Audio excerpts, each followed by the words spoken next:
สำหรับ EP เนาะเป็น EP ที่5นั่นก็คือว่าเราจะมาลงทะเบียนโบรกเกอร์เนาะชื่อว่า Interactive Broker เนาะหรือว่า IBKR เนาะ IBKR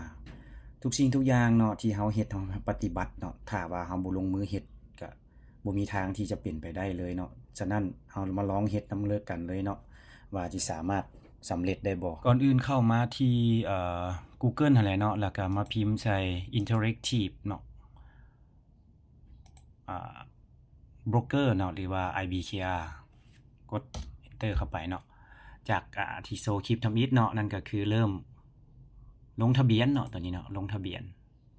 คลิกไปปึ๊บหลังจากนั้นเนาะเราก็จะได้เข้ามาสู่เว็บไซต์ Interactive Broker เนาะคิดว่าคือสิบ่ยากปานใดเนาะเพราะว่ามันก็คล้ายๆกับลงทะเบียนอีหยังต่างๆเพียงแต่ว่ามันต้องมีการยั่งยืนตัวจนที่ว่าหลายกว่าเนาะนั่นก็คือถ้าว่าเราบ่มีเนาะเราก็ต้องแม่นถ้าว่าเรามีแล้วเราก็ต้องล็อกอินเนาะถ้าว่าเราบ่มีเราก็ต้อง Open Account เนาะแล้วก็เริ่ม Start Application นี่เลยเนาะปึ๊บเข้าสู่ขั้นตอนของโบรกเกอร์เนาะนั่นก็คือเรามาเปิดบัญชีเนาะตัวนี้เปิดบัญชี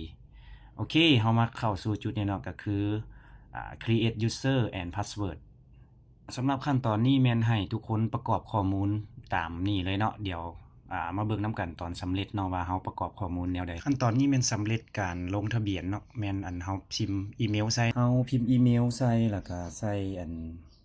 แบบเดียวกับ Facebook นั่นแหละเนาะง่ายๆแต่ว่าขั้นตอนต่อไปเดี๋ยวเรามาเบิ่งนํกันเลยว่ามันจะง่ายหรือว่ายากส่ำใดเดี๋ยวมาต่อ EP ต่อไปเนาะ